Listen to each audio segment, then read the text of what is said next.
repetir el tema precisamente del Giacoletto, porque se muestra ahí todo el análisis y la compañera pidió si lo podíamos repetir para todos. Ok, eso es lo que vamos a hacer, esa parte. De paso lo vamos a hacer rápidamente. Bien, amplificadores multietapa utilizando el circuito de Giacoletto. Lo primero que hicimos en este amplificador es mencionar que vamos a utilizar los parámetros H. Ahora, claro, ahí parece una contradicción, ¿no ve? Digo de Giacoletto y voy a utilizar los parámetros H. ¿Por qué tengo que mencionar esto?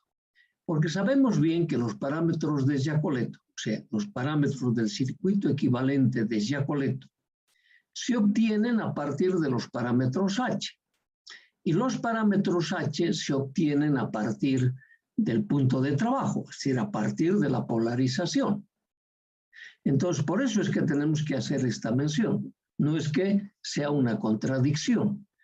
O sea, que necesariamente, una vez que tenemos un circuito y polarizado, un circuito de un amplificador obviamente, y polarizado, lo primero que tenemos que hacer es fijar su punto de trabajo y alrededor del punto de trabajo determinar los parámetros H del transistor. Una vez que determinamos los parámetros H del transistor, determinar los parámetros de Giacoletto. Ese es el mecanismo.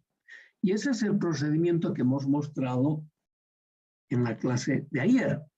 Entonces, ya estamos ratificando con esto. Dice, polarizar el transistor determinando para el punto de trabajo los parámetros H. Ese es tu primer paso. Dado un amplificador, lo primero que tienes que hacer es polarizar, es decir, calcular o determinar sus puntos de trabajo. Para los puntos de trabajo, determinar los parámetros H del transistor. Ahora, como estamos en los amplificadores multietapa, una vez que has determinado los parámetros H, no te olvides de verificar esta condición. El producto del HOE por el RZ debe ser menor o igual que 0,1. ¿Esto qué nos está diciendo? Si este producto se cumple, es decir, si el paralelo de las resistencias de salida y en las resistencias de salida, ¿qué tenemos? Tenemos el transductor de salida, o sea, esa resistencia. Posiblemente que va a estar en paralelo con la resistencia de colector del transistor bipolar de la etapa de salida. De ese transistor de la etapa de salida hemos determinado los parámetros H. Entonces tengo el HOE para su punto de trabajo. Entonces verifico si este producto se cumple esta condición de ser menor o igual que 0,1. Y esta condición era cuando nosotros hacemos la utilización de un circuito equivalente aproximado y estamos seguros de que no cometemos un error superior al 10% en calcular los parámetros del amplificador. Esa es la condición. Esto tengo que verificar. Para la topología circuital que tenemos, ya lo vamos a ver enseguida. De cumplirse esta condición, despreciamos estos dos parámetros de la etapa de salida. Lo mismo hay que hacer en la etapa anterior a la salida y así sucesivamente. Siempre hay que ir verificando esta condición. Ahora, lo que pasa es que esta condición, especialmente la RZ, va a ir cambiando para cada una de las etapas. Por eso es que nos tenemos que fijar en la topología circuital. Ok. Segundo elemento a tomar en cuenta. Entonces, luego una vez que hemos determinado esas condiciones de aproximación, procedemos a calcular los parámetros que necesitamos de Giacoletto. Si no se cumpliera esta condición, de igual manera procedemos a calcular los parámetros de Giacoletto. Para esos necesitamos H. En el peor de los casos calcularemos los 5 parámetros de Giacoletto. En el mejor de los casos de cumplirse la condición, solo calcularé 2 parámetros. Por eso la metodología está estableciéndose de esa manera. Porque si no te dijéramos nomás, determinas los 4 parámetros H, al seguido me determinas los parámetros de Giacoletto. De repente el trabajo va a ser insulso, porque los vas a tener que despreciar algunos de ellos. Es por eso que hacemos este mecanismo. Ok. Luego, nuestro amplificador más o menos se va a ver de esta manera. Nos estamos haciendo el amplificador de acoplamiento de alterna. Hemos dicho bien claro. A la entrada del amplificador, es decir, entre el transductor de entrada y el amplificador, siempre vamos a tener acoplamiento capacitivo. Lo mismo va a suceder a la salida. Entonces, esos acoplamientos a la entrada y a la salida ya están impuestos, tienen que ser de alterna. Y si alguien te pregunta ¿por qué? ¿Por qué no lo hacemos de continua? Por una sencilla razón, para evitar que componentes de continua circulen por la resistencia de carga y premagneticen el parlante de salida, porque normalmente es el transductor que nosotros utilizamos.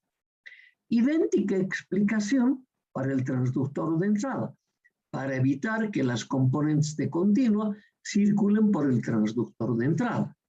Ya sabemos, estos dos condensadores cumplen esa propiedad. En cambio, este condensador es el acoplamiento entre las etapas del amplificador. Este me está decidiendo, este condensador, entre ambos transistores, o si hay más etapas igual, esos condensadores ya serían en ese caso, están decidiendo el tipo de acoplamiento entre etapas. En este caso, este es acoplamiento de alterna. Dijimos que el inductivo no vamos a utilizar por las bajas frecuencias que maneja el transductor de entrada, rango de audiofrecuencia, de 20 ciclos a 20.000 ciclos. Ajá. Entonces, por eso utilizamos este condensador de acoplamiento en una bobina. Ok. Entonces, además, ¿qué me beneficia? Me beneficia que para componentes de continua, yo puedo calcular el punto de trabajo de esta etapa independientemente de esta otra etapa. Y si hay más etapas, en cada caso se va a cumplir esta definición. Los puntos de trabajo en amplificadores multietapa con acoplamiento de alterna no interactúan dichos puntos de trabajo, sino son totalmente independientes. Y eso lo estamos viendo en el circuito. Ya está establecido ese circuito. Por lo tanto, de ahí ya hicimos la componente de continuo. Capítulo 2. Porque esto para las componentes de continuo se comporta como una sola etapa, cada uno. ¿No? Etapa aislada. El condensador va a aislar esta componente de continuo entre las etapas. Entonces, ya no tengo que explicar más, ya no tengo que utilizar otros criterios o otras ideas para la polarización, sino aquellas que han sido establecidas en el capítulo 2. Así de clarito. Ok. Dicho eso, tengo que establecer mis componentes de alterna, entonces, porque este es nuestro objetivo ahora. ¿No ve? Entonces, mi objetivo es establecer mi circuito de alterna. No. Con mi continua he establecido el punto de trabajo. Continua he establecido el punto de trabajo. Con el punto de trabajo voy a establecer estabilidad. Con el punto de trabajo y la estabilidad voy a determinar los 4 parámetros H de estos transistores. De todos los transistores que se incluyen en el amplificador multietapa. Con esos parámetros H y con esta topología circuital voy a determinar si se cumplen o no las condiciones de aproximación. Entonces, para eso redibujo mis circuitos. Entonces aquí, si se fijan, ya le hemos aplicado las hipótesis, ¿no ve? De que estos condensadores son cortocircuitos a las frecuencias más bajas a ser reproducidos del transductor de entrada. Ok. Entonces, esos cortocircuitos me significan dibujar de esta manera el circuito para componentes de alterna. Y ahora, en esta topología me permite ver, por ejemplo, para este transistor, para la etapa de salida, lo que se enfrenta entre colector y emisor es esta impedancia, RC en paralelo con RL. Esa es la RZ. Entonces yo agarro el parámetro HOE por este RZ verifico si es menor o igual que 0,1. Si es así, de esta etapa desprecio los parámetros HOE y HRE. Entonces ya tengo un circuito pi híbrido a dos parámetros. Por lo tanto, voy a tener un circuito de Giacoletto a dos parámetros. ¿Cuáles?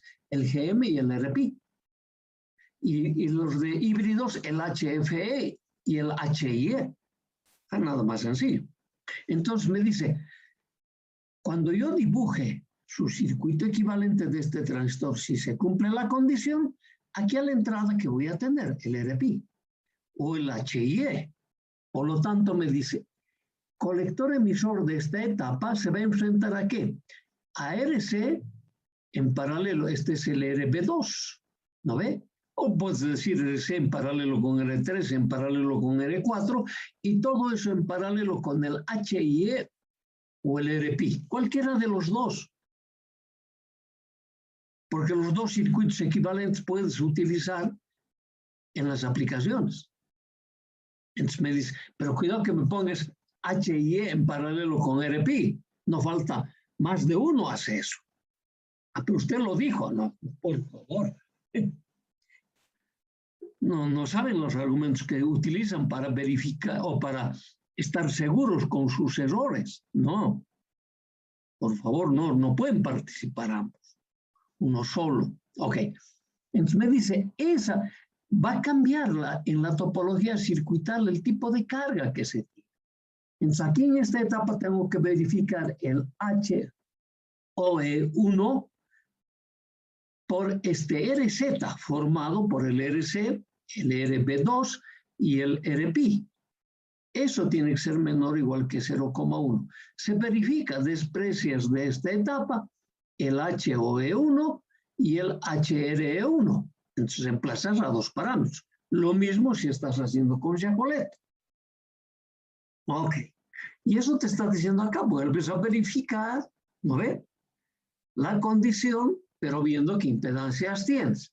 Entonces ahora a este dibujo llegamos, a este circuito equivalente llegamos, después de haber verificado. No es que primero dibujo el circuito equivalente, es esto el que debo dibujar. De todo amplificador. Lo primero que tengo que hacer es este, y con este verifico si se cumple o no las condiciones de aproximación. Si se cumplen, puedo ya dibujar este circuito equivalente aproximado, y con este circuito hago los cálculos de ganancia de tensión, ganancia de corriente, impedancia de entrada, impedancia de salida. Independientemente del orden. Si hago ganancia de corriente primero o hago ganancia de tensión. Cualquiera de los dos. ¿No ve? Ok. Si es lo que hemos hecho, nos hemos copiado ese circuito equivalente porque hemos verificado que se cumplían las condiciones de aproximación y hemos empezado a calcular la ganancia de tensión. Y para nosotros esta ganancia de tensión era la definición de esta tensión de salida a la tensión de entrada sobre el transductor. También lo puedes hacer sobre el cuadripolo de entrada, todas las variantes, pero generalmente tienes que hacerlo sobre el transductor. Así ya te olvidas, pues ya tenemos toda la topología circuital, ¿no ves? Así ya te olvidas que tienes que tomar en cuenta el divisor potenciométrico de tensión que se produce en el circuito de entrada. En sí es lo que hemos hecho. Se ha definido el A sub B como B0 a BDI. B0 es este y el BDI es este generador de la entrada. Entonces, hemos agarrado y hemos definido cuánto vale este B0. Este B0 lo impone esta corriente. Un generador de corriente dependiente. Y por los sentidos me aparece el signo negativo, ¿no ve? Porque se opone a esta tensión. Ok. Nos fijamos, B0 es igual a menos GM2, B2RZ. En esta ecuación, la única incógnita que tengo es B2. Yo me fijo en mi topología circuital, ¿dónde está B2? B2 está sobre este paralelo. Está. ¿No ve? Entonces, ese paralelo, ¿quién produce caída de potencial sobre ese paralelo? El GM1 por B1. Entonces yo determino ese valor. B2 es igual a menos G1 B1 sobre ese paralelo. ¿Está clarito? Luego, no conozco B1. ¿Dónde está B1? Acá en el RP1. Pero ¿quién produce caída de potencial? La corriente que me entrega el generador del transductor de entrada. Ajá. Calculo esa caída de potencial. Para eso tengo que determinar primero la corriente, ¿no ve? Y la corriente que va a ser el B sub I dividido RI más RB1 paralelo RP1, multiplicado por RB1 paralelo, es este paralelo de acá, ¿no ve? Multiplicado por ese paralelo yo tengo esta caída de potencial. Es nada más sencillo que eso. Una vez que he hecho esos cálculos, reemplazo este B1 en esta ecuación, este B2 en esta ecuación, y ya tengo la relación de B0 a B1. Y con eso que tengo la ganancia de tensión. Estoy haciendo todos los reemplazos. Ahí va. ¿No ve? Aquí ya no me aparecen los Bs. Aquí ya tengo B0 en función de B1, B sub I.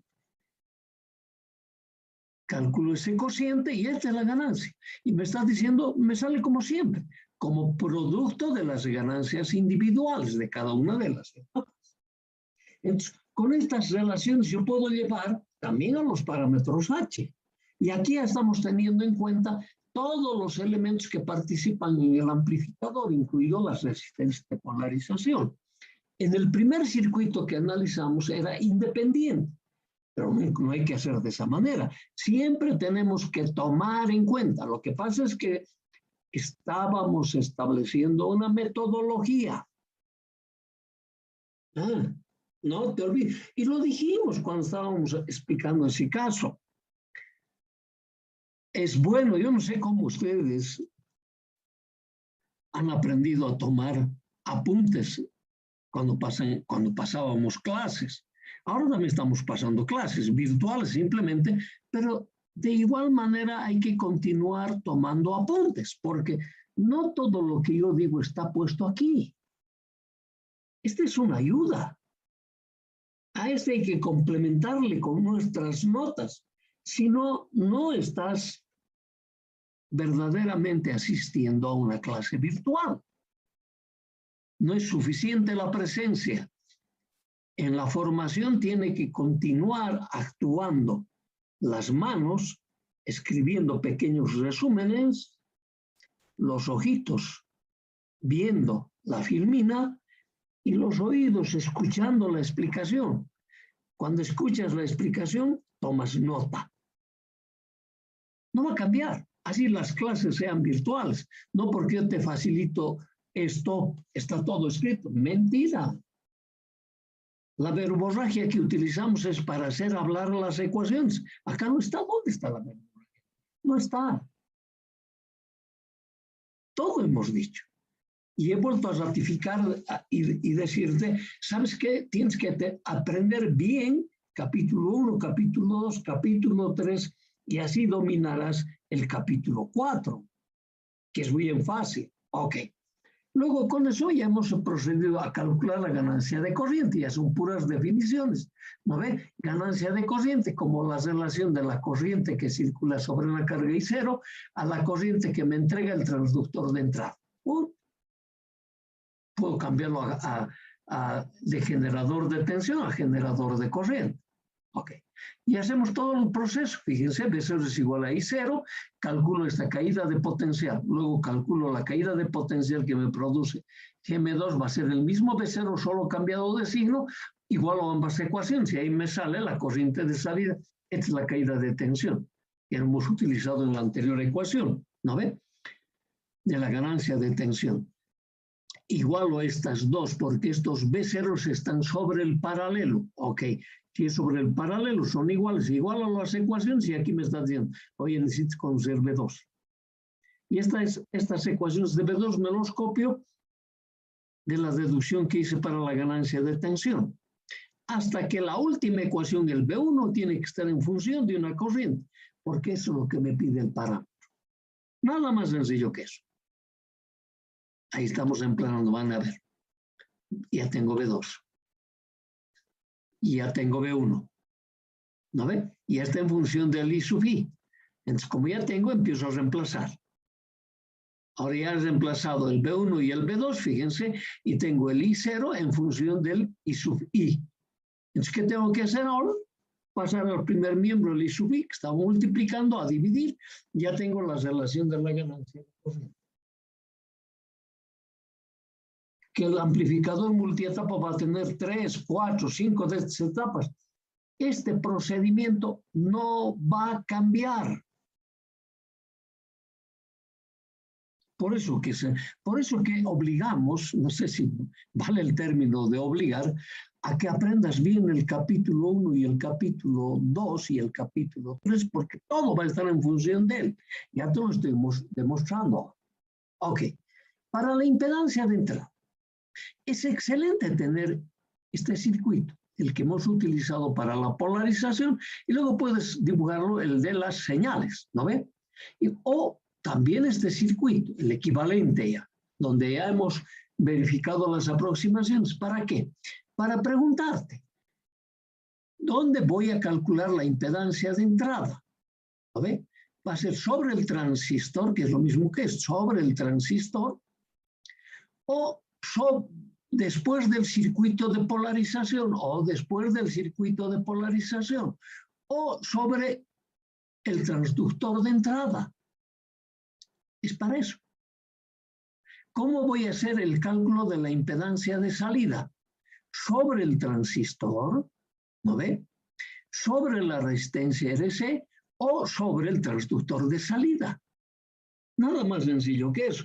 Y nos responde con estas ecuaciones. Si tú dices, va a ser sobre la impedancia, sobre el transistor, directamente es RP1. Esa es la impedancia de entrada. Sobre el circuito de polarización va a ser el RP1 en paralelo con RB1. Sobre el transductor de entrada va a ser el RI en paralelo con todos esos elementos. Ok. ¿Cómo la impedancia de salida? Con el mismo discurso. Puede ser sobre el transistor infinito. ¿Por qué? Porque hemos despreciado el HOE porque se nos cumplía el circuito de aproximación. Sobre RC, entonces es el valor RC. Sobre el transductor, es el paralelo. Claro, cuando yo digo sobre RC, debería ser el paralelo del HOE con RC, pero el HOE es infinito. Pero hemos despreciado porque era relativamente grande. Entonces, el paralelo de un infinito con RC, ¿qué es? El RC siempre es el menor valor que concurren al paralelo. Eso lo hemos aprendido en la materia de redes. Así de sencillo.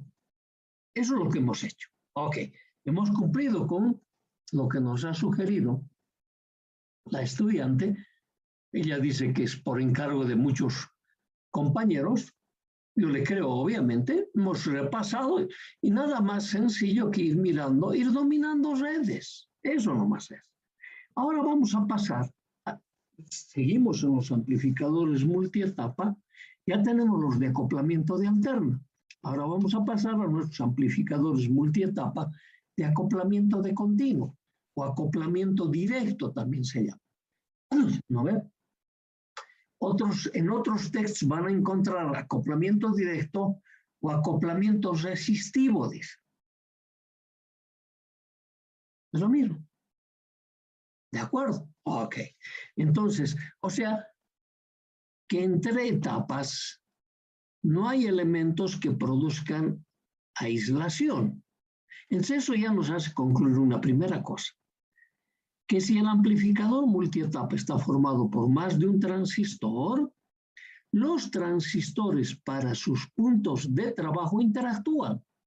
Entonces, por lo tanto, no se puede calcular el circuito de polarización en forma independiente de las etapas. Se tiene que hacer un cálculo integral, que lo vamos a mirar, porque es suficiente mover un elemento en el amplificador multietapa. Cuando digo un elemento, una resistencia, por ejemplo, ¿no ve? Eso va a significar que nos va a variar todos los puntos de trabajo de las diferentes etapas que conforman el amplificador multietapa. Es complicado, claro que sí. Pero no es tan difícil para decir, oh no, pues, ¿qué ecuación íntegro diferencial se va a traer? No, nada. Los que hemos estado viendo. solo que razonadamente los vamos a utilizar. Ok, entonces, ya saben, vamos a ver los amplificadores multietapa de acoplamiento de continuo o acoplamiento directo. Y partimos de esa premisa, que los puntos de trabajo de las diferentes etapas interactúan entre sí, por lo tanto, el diseño o el cálculo de los circuitos de polarización se los debe realizar en forma integrada. No lo podemos hacer aisladamente para cada transistor, lo tenemos que hacer en forma integrada. Estamos partiendo de esa premisa. Dentro de estos amplificadores de acoplamiento directo o de continuo, existen, claro, hay muchos más, pero todos se parecen a estos tres modelos clásicos. Uno de los amplificadores de acoplamiento directo se llama cascodo. Cuidado que vayan a confundir con la palabra cascada, no es lo mismo. Cascodo.